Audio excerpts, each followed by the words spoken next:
Hi, it's Brian here. I'm just going to make a quick video on editing again on the 360 footage.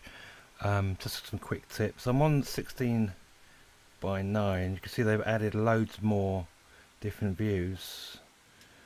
This is wide, 16:9 wide. Just going to a few tips that I've picked up on. First of all, let me just go forward on this for a bit. As I pan this up and down, can you notice how the horizon is bending around that globe? Because you imagine that we're dealing with a sphere, and as I move this around, you can see how it all looks distorted and stuff. So what I tend to do when I'm picking my viewpoints is, when I can, I try and pick a viewpoint where it doesn't look so distorted, and then I'll just do the click, and then you know this bit I would cut anyway, but just to put a point in there, so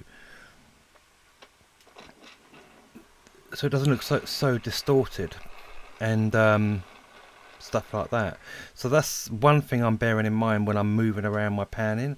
I'm just looking to see how distorted the image is. And the way you can do this is when you're actually making your recording as well, by just being mindful of how high up or how low down you're putting your camera.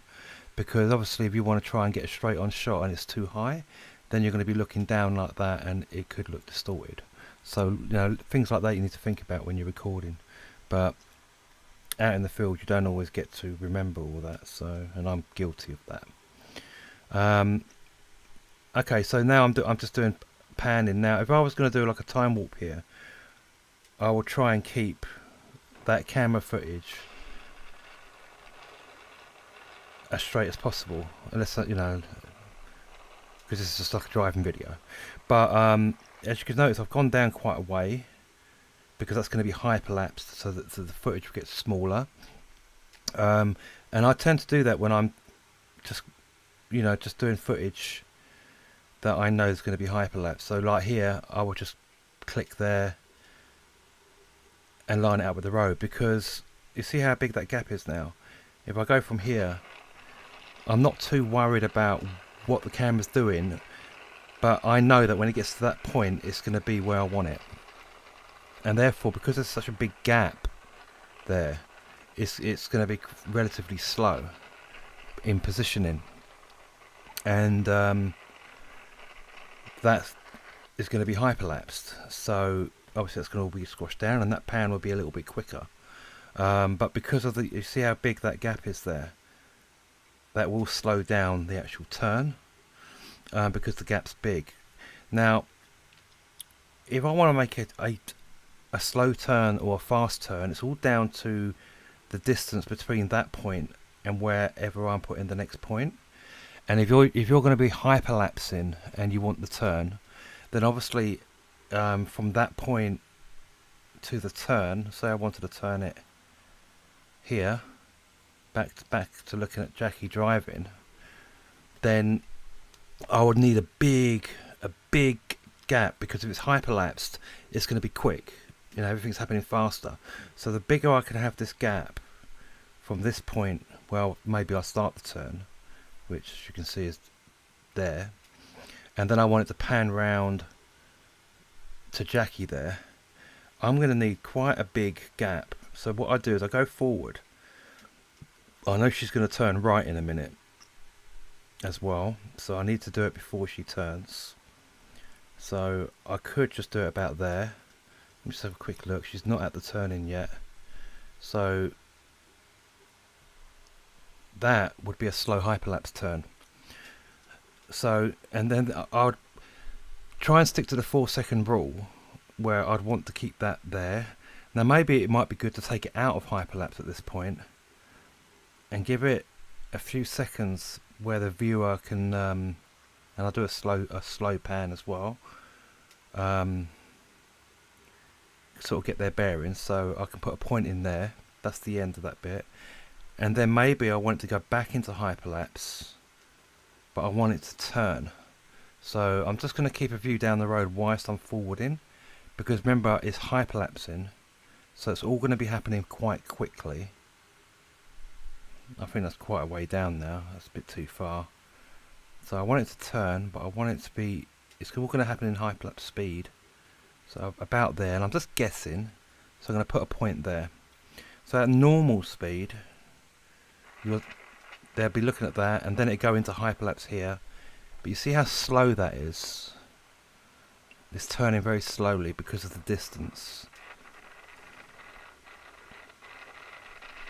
But in hyperlapse, that would be a lot quicker. Also, all that wind won't be there as well, because the hyperlapse removes the wind. So there you go, that would be a hyperlapse. And I'm not at the turning yet, so I'd probably keep the hyperlapse going.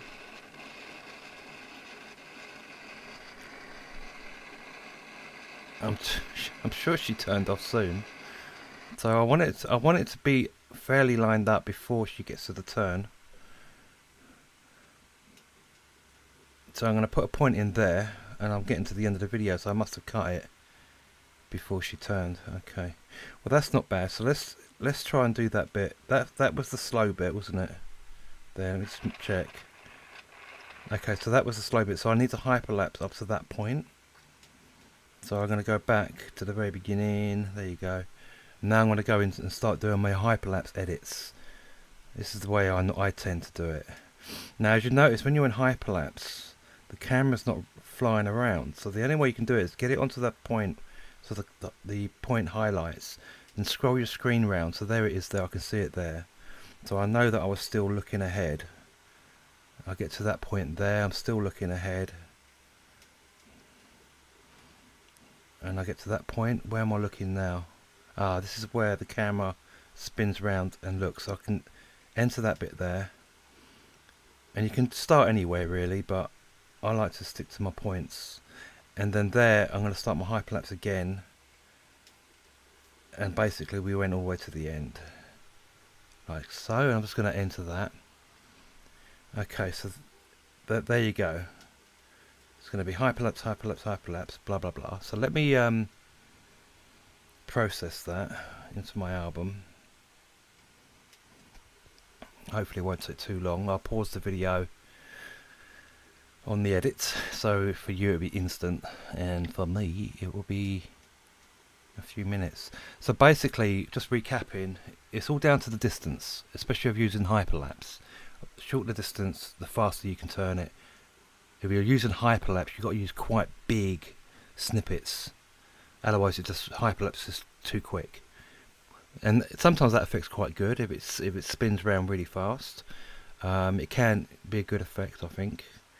But yeah, and also remember you're dealing with a globe, so positioning, trying to keep it so it doesn't look distorted. That's also in the back of your head when you're doing it. Okay, so I'm gonna warp this forwards now, and I'll talk in a sec.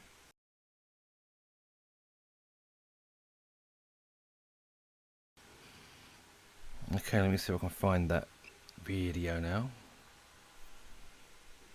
Cancel that. There we go. So it's hyperlapsing, then it's going to turn slow-mo, well, normal speed.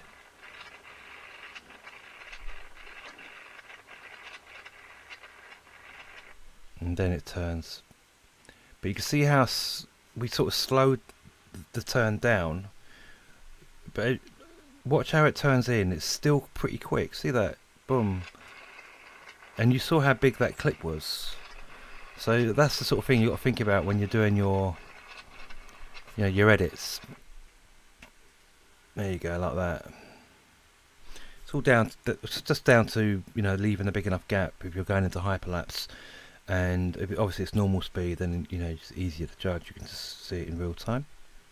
Anyway, I hope you found that helpful, and yeah, be good out there. Talk again soon.